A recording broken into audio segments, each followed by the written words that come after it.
কোপ্তা আপনারা এর আগে বহুবার বানিয়েছেন, তবে আজ আমি লাউয়ের কোপ্তা খুব সহজ পদ্ধতিতে বানিয়ে দেখাবো। খেতে কিন্তু দারুণ লাগে। এর গ্রেভিটা কিভাবে বানালে টেস্টি হবে ও কোপ্তাগুলো একদম ভেঙে যাবে না, তার সমস্ত টিপস আমি এই ভিডিওতে শেয়ার করেছি। ভিডিওটি পুরো দেখার অনুরোধ রইল।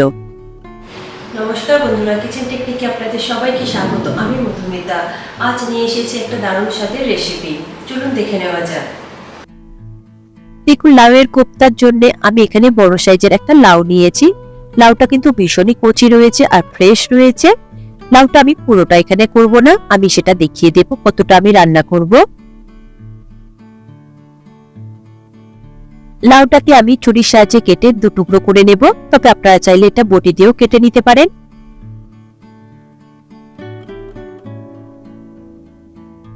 দেখুন, লাউটা একদমই ফ্রেশ রয়েছে আর কচি রয়েছে, দানাগুলো এখনো সেভাবে বড় হয়নি। তবে এই লাউটা আমি অর্ধেকও করব না, এর থেকে 4 টুকরো করে নেব, নিয়ে সেই 4 টুকরোর 1 টুকরো আমি এখানে কোপ্তা করে দেখাবো আপনাদের। দেখুন, 3 টুকরো লাউ আমি সরিয়ে রেখেছি, এই যে 1 টুকরো আমি নিয়েছি। এরপরে লাউটাকে খুব ভালো করে খোসা ছাড়িয়ে নিতে হবে। দেখুন, আমি একটা পিলারের সাহায্যে খোসা ছাড়িয়ে নিচ্ছি, আপনারা চাইলে এটা বটির সাহায্যে ছাড়িয়ে নিতে পারেন। দেখুন, লাউয়ের খোসা ছাড়ানো হয়ে গিয়েছে। এরপরে লাউটাকে আমি একটু 3 টুকরো করে নেব, এতে করে গ্রেট করতে সুবিধা হবে। দেখুন, আমি একটা গ্রেটার নিয়েছি। গ্রেটারের এই যে বড় দিকটা রয়েছে, সেই বড় দিকে ছিদ্র দিয়ে আপনারা গ্রেট করবেন না, তাহলে খুবই মোটা মোটা হয়ে যাবে। আর যেটা মাঝারি ছিদ্র রয়েছে সেটা দিয়ে আপনারা গ্রেট করে নেবেন, আর যেটা ছোট ছিদ্র রয়েছে সেটা দিয়ে আপনারা গ্রেট করবেন না। এটা দিয়ে গ্রেট করলে খুবই বাটার মতন হয়ে যাবে, এতে করে লাউ পুরোটা জল ছেড়ে দেবে, তাতে করে কোপ্তাগুলো সঠিক শেপে থাকবে না, ভেঙে যাবে। এখন গ্রেটারের মাঝারি ছিদ্রটা দিয়ে আমি খুব ভালো করে গ্রেট করে নিয়েছি। দেখুন, লাউগুলো কত সুন্দরভাবে গ্রেড হয়েছে, একদম সুতোর মতো লাগছে। এরপরে এটাকে আমি একটা স্ট্রেনারের উপরে নিয়ে নেব, নিয়ে এর মধ্যে যে এক্সট্রা জলটা রয়েছে সেই জলটাকে খুব ভালো করে হাতের সাহায্যে চেপে চেপে এটাকে বের করে নেবেন। এর মধ্যে যেন কোনো রকম জল না থাকে, ঠিক সেইভাবে আপনারা চেপে চেপে জলটাকে বের করবেন। দেখুন, লাউ থেকে কতটা পরিমাণে জল বেরিয়েছে, তবে লাউয়ের এই রস বা জলটাকে ফেলবেন না আপনারা, এটা গ্রেভি তৈরি করবার সময় ব্যবহার করা যাবে। দেখুন, খুব সুন্দরভাবে চেপে চেপে আমি জলটাকে বের করে দিয়েছি, কত সুন্দরভাবে দেখুন ড্রাই হয়ে গিয়েছে, একদম সুতোর মতো লাগছে আলাদা আলাদা। আমি এই গ্রেট করা লাউটাকে সরিয়ে রাখলাম। এরপরে দেখুন, লাউয়ের যে রস বা জলটা বেরিয়েছে সেই জলটাকে আমি ফেলবো না, এটা আমি পরে গ্রেভিতে লাগিয়ে দেব। এরপর কোপ্তাতে দেওয়ার জন্য কিছু মশলা রেডি করে নেব। তার মধ্যে দেখুন, আমি এখানে 2 ইঞ্চি মতো আদা নিয়েছি। আদা এখানে আপনারা বেটে ব্যবহার করবেন না, আদাটা এইভাবে থেতো করে দেবেন, এতে করে খুব সুন্দর হবে। আর আদার মধ্যে যে এক্সট্রা জল বা রসটা থাকে তাহলে সেটা আর বের হবে না। আর এখানে আমি 2টো কাঁচা লঙ্কা নিয়েছি, কাঁচা লঙ্কাটাকেও আমি এখানে আদার সঙ্গে একই সঙ্গে থেতো করে নেব। দেখুন, কাঁচা লঙ্কা আর আদাটা আবার খুব সুন্দরভাবে থেতো করে নিয়েছি, এইভাবে থেতো আপনারা ব্যবহার করবেন। দেখুন, কত সুন্দরভাবে থেতো হয়ে গিয়েছে। এরপর একটা বোল নিয়েছি, বোলের মধ্যে দিয়ে দেব গ্রেট করে নেওয়া লাউ।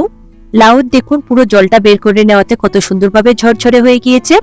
এরপর ওই লাউয়ের মধ্যে দিয়ে দেব আদার কাঁচা লঙ্কা থেতো করা, দেব 1/2 চা চামচ হলুদ গুঁড়ো, আর দেব 1 চা চামচ ধনে গুঁড়ো, দেব 1/2 চা চামচ লাল লঙ্কার গুঁড়ো বা ঝাল লঙ্কার গুঁড়ো, আর দেব 1/2 চা চামচ গরম মশলা গুঁড়ো, দেব বেশ কিছু ধনেপাতা কুচি।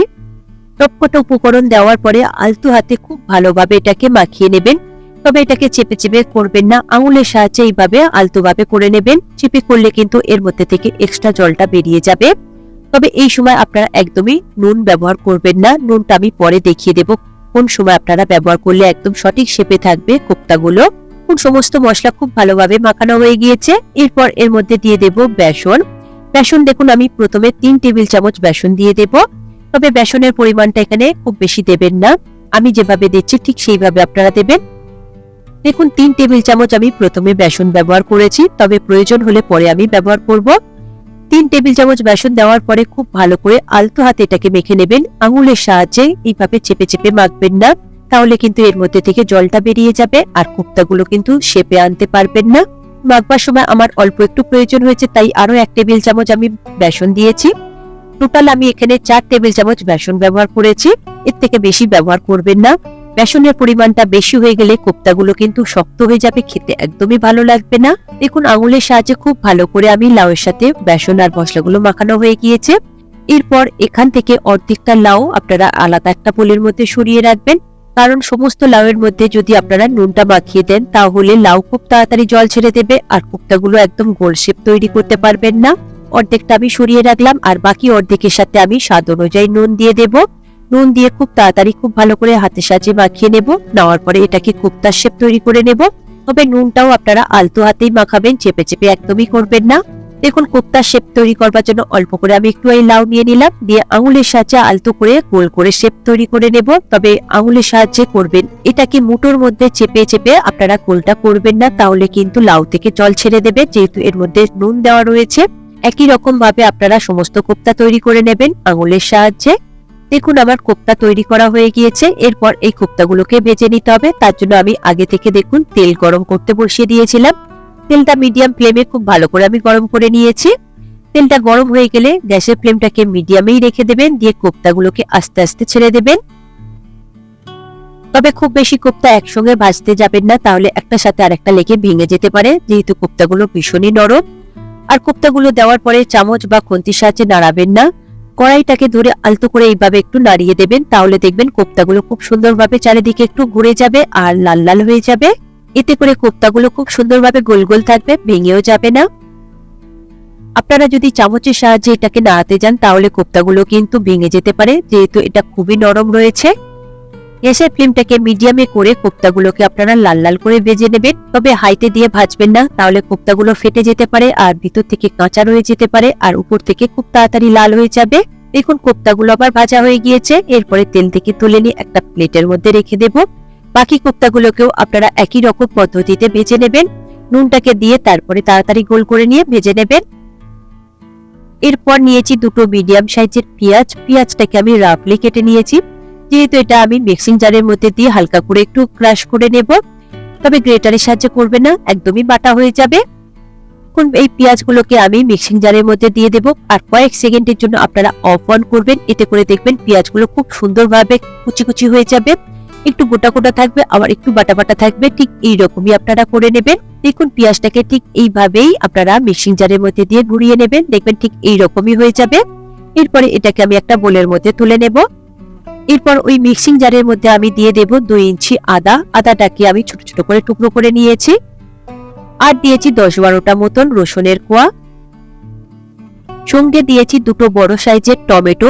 এখানে টমেটোর পরিমাণটা একটু বেশি লাগবে, তবেই কিন্তু কোপ্তাটা খেতে বেশি ভালো লাগবে। এরপরে মিক্সিং জারের মধ্যে দিয়ে খুব ভালো করে এটাকে পেস্ট করে নিতে হবে। তবে এখানে চাইলে আপনারা জলের ব্যবহার সামান্য করতে পারেন, তবে টমেটো রয়েছে, জলের কোনো রকম প্রয়োজন পড়ে না। এরপর নিয়েছি 2 টেবিল চামচ টক দই। টক দইটা খুব ভালো করে আপনারা ফেটিয়ে নেবেন আর রুম টেম্পারেচারের টক দই নেবেন। এরপর কোপ্তার গ্রেভিটা বানানোর জন্য আমি কোপ্তা ভাজা ওই কড়াইতে তেল রেখেছি। আমি এখানে 2 টেবিল চামচ তেল রেখেছি, বাকিটা আমি সরিয়ে রেখেছি। তেলটাকে মিডিয়াম ফ্লেমে একটু গরম করে নেব। তার মধ্যে দিয়ে দেব হাফ চা চামচ গোটা জিরে আর নিয়েছি দুটো এলাচ। এলাচগুলোকে একটু আমি ফাটিয়ে দিয়েছি। এই দুটো উপকরণ লো ফ্লেমে খুব ভালো করে একটু ভেজে নিতে হবে। যখনই সুন্দর একটা ফ্লেভার বের হবে ঠিক সেই সময় আপনারা দিয়ে দেবেন দুটো শুকনো লঙ্কা। শুকনো লঙ্কাও কয়েক সেকেন্ডের জন্য খুব ভালো করে একটু ভেজে নেবেন। ভাজা হয়ে গেলে এর মধ্যে দিয়ে দেবেন পেঁয়াজ। পেঁয়াজটাকে দিয়ে গ্যাসের ফ্লেমটাকে মিডিয়ামে দিয়ে পেঁয়াজটাকে বেশ লাল লাল করে আপনারা ভেজে নেবেন। দেখুন পেঁয়াজটা আমার বেশ লাল লাল করে ভাজা হয়ে গিয়েছে। এর মধ্যে দিয়ে দেব 1 চা চামচ বেসন। বেসনটা দিয়ে পেঁয়াজের সঙ্গে ভাজলে বেসনটাও খুব সুন্দরভাবে ভাজা ভাজা হয়ে যাবে আর এর মধ্যে একটা রোস্টেড গন্ধ চলে আসবে। দেখুন লো ফ্লেমে বেসন আর পেঁয়াজটাকে খুব ভালো করে ভাজা হয়ে গিয়েছে, কালার চলে এসেছে। এর মধ্যে দিয়ে দেব স্বাদ অনুযায়ী নুন আর দিয়ে দেব হাফ চা চামচ হলুদ গুঁড়ো আর কালারের জন্য দেব 1 চা চামচ কাশ্মীরি লঙ্কার গুঁড়ো। গ্রেভির স্বাদটা বাড়িয়ে নেওয়ার জন্য দিয়ে দেব 1.5 চা চামচ ধনে গুঁড়ো। এরপর মশলাগুলোকে লো ফ্লেমে খুব ভালো করে কষিয়ে নিতে হবে।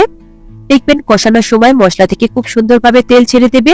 মশলা কষানোর সময় অল্প করে আমি একটু জল দিয়ে দেব, তবে এটা লাউর জল রয়েছে, লাউ চেপে যে জলটা বেরিয়েছিল সেই জলটা অল্প করে একটু দিয়ে দেব। দেওয়ার পরে মশলাটাকে খুব ভালো করে কষিয়ে নেব লো ফ্লেমে। তারপরে 2 মিনিট মতো এইভাবে রেখে দেবে। দেখবেন মশলা থেকে খুব সুন্দরভাবে তেল ছেড়ে দেবে। মশলা থেকে তেল ছেড়ে দিলে তার মধ্যে দিয়ে দেব বেটে রাখা টমেটো, আদা, রসুন। গ্যাসের ফ্লেমটাকে মিডিয়ামে দিয়ে টমেটো দেওয়ার পরে টমেটোর কাঁচা গন্ধ চলে যাওয়া পর্যন্ত একটু নাড়াচাড়া করে কষিয়ে নিতে হবে। তবে এই সময় টমেটো একটু ছিটকায়, তাই আপনারা ঢাকা দিয়ে এটাকে 4 থেকে 5 মিনিটের জন্য লো ফ্লেমে রেখে দেবেন। 5 মিনিট পরে আমি ঢাকা খুলে দেখছি, দেখুন টমেটো থেকে কত সুন্দরভাবে তেল ছেড়ে দিয়েছে। আরো একবার খুব ভালো করে এটা মিডিয়াম ফ্লেমে নাড়াচাড়া করে নেব। এরপর গ্যাসের ফ্লেমটাকে আপনারা বন্ধ করে দেবেন। তারপরে ফেটিয়ে নেওয়া টক দইটা উপর থেকে দিয়ে দেবেন। টক দই দেওয়ার পরে খুব ভালো করে এটাকে মিশিয়ে নেবেন। গ্যাস অন করে যদি আপনারা টক দইটা দিয়ে মিশান তাহলে অনেক সময় টক দইটা ফেটে যায়, তাই গ্যাস অফ করে টক দইটা খুব ভালো করে মিশিয়ে নিয়েছি। এর মধ্যে দিয়ে দেব সামান্য একটু জল। জল দেওয়ার পরে খুব ভালো করে আরো একবার মিশিয়ে নেব। নেওয়ার পরে গ্যাসের ফ্লেমটাকে অন করে দেব, দিয়ে এটাকে লোতে দিয়ে দেব। দেওয়ার পরে এটাকে ঢেকে দেব, আরো 4 থেকে 5 মিনিটের জন্য এটাকে হতে দেব। 5 মিনিট পরে ঢাকা খুলে দেখছি, দেখুন উপর থেকে কত সুন্দরভাবে তেল ছেড়ে দিয়েছে। আরো একবার খুব ভালো করে আমি মিশিয়ে নিলাম। এরপর এর মধ্যে দিয়ে দেব প্রয়োজন মতন জল। আমি এখানে 1.5 কাপ মতন জল নিয়েছি, যেহেতু এর গ্রেভিটা একটু পাতলাই হবে। আপনারা প্রয়োজন মতন জলটা দিয়ে দেবেন। জলটা দিয়ে খুব ভালো করে একবার মিশিয়ে নেবেন। তারপর এর মধ্যে দিয়ে দেব 2টো কাঁচা লঙ্কা। কাঁচা লঙ্কাগুলোকে আমি 2 টুকরো করে দিয়েছি। এরপর দিয়ে দেব 1/2 চা চামচ গরম মশলা গুঁড়ো, আর নিয়েছি 2 চা চামচ কাসুরি মেথি। মেথিটাকে হাতে ঘষে খুব ভালো করে তারপরে দিয়ে দেবেন এর মধ্যে। এরপর এটাকে খুব ভালো করে মিশিয়ে নেবেন। তারপর এখানে আমার একটু নুনটা কম লাগছিল, তাই আমি অল্প করে একটু নুন দিয়ে দিলাম। আপনারা নুন ঝালটা নিজেদের টেস্ট অনুযায়ী দিয়ে দেবেন। গ্রেভিটা দেখুন হালকা করে ফুটতে শুরু করে দিয়েছে। ঠিক এই সময় আপনারা ভেজে নেওয়া কোপ্তাগুলোকে দিয়ে দেবেন। কোপ্তাগুলো দেওয়ার পরে গ্যাসের ফ্লেমটাকে মিডিয়ামে করে এটাকে 2 মিনিট মতন ফুটিয়ে নেবেন খুব ভালো করে। 2 মিনিটের বেশি সময় ধরে আপনারা ফোটাবেন না, তাহলে কোপ্তাগুলো কিন্তু ভেঙে যাবে। দেখুন 2 মিনিটেই কোপ্তাগুলো কত সুন্দরভাবে বড় বড় হয়ে গিয়েছে। এরপর এর মধ্যে দিয়ে দেব স্বাদের ব্যালেন্সের জন্য 1 চা চামচ চিনি। চিনি দেওয়ার পরে এটাকে মিশিয়ে নেব। তারপরে গ্যাসের ফ্লেমটাকে বন্ধ করে দেব, দিয়ে এটাকে ঢাকা দিয়ে 5 থেকে 10 মিনিটের জন্য রেখে দেবেন। এতে করে দেখবেন কোপ্তাগুলো খুব সুন্দরভাবে ফুলে বড় হয়ে যাবে, আর গ্রেভিটাও দেখবেন অনেকটাই ঘন হয়ে যাবে। 10 মিনিট পরে আমি ঢাকা খুলে দেখছি, দেখুন কোপ্তাগুলো কত সুন্দরভাবে বড় বড় হয়ে গিয়েছে আর ভেসে রয়েছে। আর উপর থেকে দেখুন তেলটা কত সুন্দরভাবে ছেড়ে দিয়েছে। আপনারা যদি ফুটিয়ে নিতেন তাহলে কোপ্তাগুলো একদমই ডুবে যেত আর ভেঙে যেত। এটাও খুব সুন্দরভাবে ঘন হয়ে গিয়েছে। এরপর কোপ্তাগুলোকে আমি একটা বোলের মধ্যে সার্ভ করে নিচ্ছি। দেখুন গ্রেভিটা কত সুন্দরভাবে ঘন হয়ে গিয়েছে আর কতটা পারফেক্ট তৈরি হয়েছে। আমি একটা কেটে আপনাদের দেখিয়ে দেব যে কোপ্তাগুলো কতটা সফট হয়েছে আর ভিতর থেকে কত সুন্দরভাবে রেডি হয়েছে। দেখুন একটা কোপ্তা আমি প্লেটের মধ্যে সার্ভ করেছি আর গ্রেভিটা কতটা পারফেক্ট এসেছে, কালারটা কিন্তু অসাধারণ এসেছে, খেতে কিন্তু অসম্ভব সুন্দর খেতে হয়েছে। আর দেখুন চামচের হালকা চাপে কোপ্তাটা কত সুন্দরভাবে কেটে যাচ্ছে। মুখে দিলেই কোপ্তাটা একদম মুখের সাথে মিলিয়ে যাবে, এতটাই সফট হয়েছে। আর এই রকম পারফেক্ট বানানোর জন্য আপনারা প্রতিটা টিপস আর প্রতিটা স্টেপ ফলো করবেন। দেখবেন আমার মতনও আপনারাও খুব সহজেই তৈরি করে নিতে পারবেন লাউয়ের কোপ্তা। দেখুন রেডি হয়ে গেল আমার আজকের রেসিপি লাউয়ের কোপ্তা। আপনারা এটা যে কোনো কিছুর সাথে সার্ভ করতে পারেন, ভীষণ ভালো লাগে। ভাত, রুটি, পোলাও যে কোনো কিছুর সাথে খেতে পারেন। আশা করি আমার আজকের এই রেসিপি আপনাদের ভালো লাগলো। ভালো লাগলে এইভাবে একবার অবশ্যই বানিয়ে দেখবেন। আমার মনে হয় আপনাদের সকলেরই ভীষণ ভালো লাগবে। ভালো লাগলে কমেন্ট করে অবশ্যই জানাবেন, আর সাথে লাইক শেয়ার করবার অনুরোধ রইল, আর চ্যানেলটি সাবস্ক্রাইব করে নেবার অনুরোধ রইল। আজ তাহলে এই পর্যন্ত, আবার অন্য কোনো দিন হাজির হয়ে যাব অন্য কোনো রেসিপির সাথে। সবাই ভালো থাকবেন, সুস্থ থাকবেন, আর ভিডিওটি পুরো দেখার জন্য অসংখ্য ধন্যবাদ।